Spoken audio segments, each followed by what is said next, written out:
Olá pessoal, seja bem-vindo então a mais um Minuto Neuro. O tópico de hoje a gente vai falar a respeito de tumores intracranianos.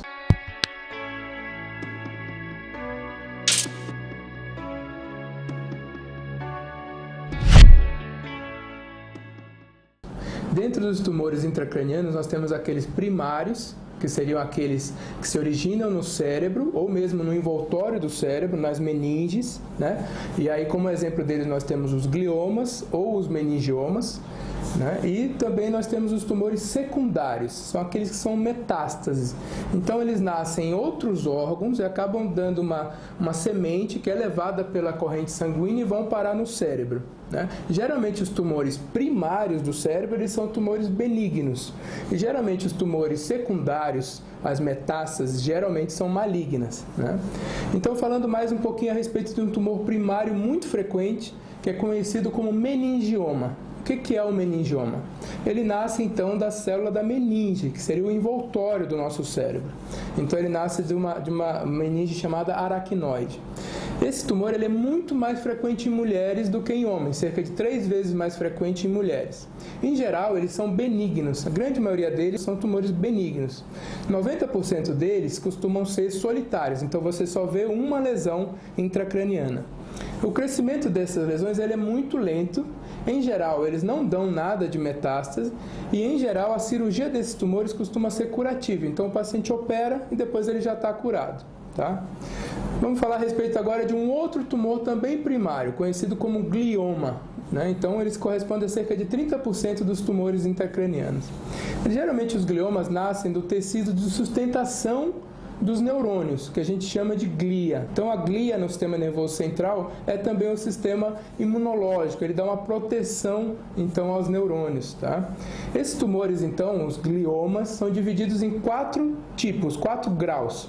O grau 1, que seria o grau mais benigno, e o grau 4, que seria o mais maligno. E essa análise é feita através da lâmina. Então, você faz a biópsia, faz uma lâmina e o nosso patologista, então, diz se o tumor é mais para o benigno ou se o tumor é mais para o maligno. Tá?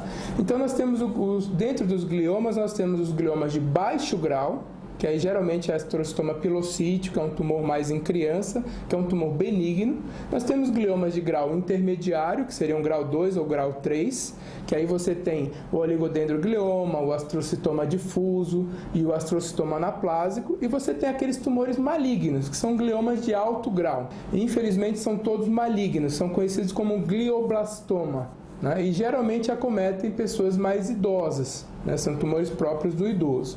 Então, em geral, as cirurgias em gliomas, elas não são curativas, né? Ou seja, com exceção dos astrocitomas pilocíticos de crianças. Mas, em geral, não são cirurgias curativas. Geralmente, você acaba operando a ponta do iceberg. Geralmente, são tumores infiltrativos, que infiltram o cérebro, e você acaba operando uma pequena parte desses tumores. Em geral, os tumores que são intermediários, grau 2 e grau 3, eles podem malignizar para o grau 4. E quando você diagnostica um grau 4, um glioma de alto grau, né, que é chamado glioblastoma, em geral você tem que proceder e fazer a quimioterapia por via oral e também a radioterapia localizada do cérebro. Agora, já falando a respeito mais dos tumores secundários, que seriam as metástases. As metástases são muito comuns na evolução do câncer. Então, cerca de 30% dos pacientes que têm um câncer vão desenvolver em algum estágio da doença uma metástase cerebral. Tá? Os sítios mais comuns, né, mais comuns que dão a metástase cerebral são, em geral, o câncer de pulmão, seguido pelo câncer de mama, melanoma, câncer renal e o câncer coloretal. Geralmente, o prognóstico das metástases está muito relacionado com a idade do paciente, né? O paciente mais jovem tem um melhor prognóstico. Geralmente também está associado com a performance neurológica. Se o paciente está bem, a despeito daquela metástase, em geral eles evoluem melhor.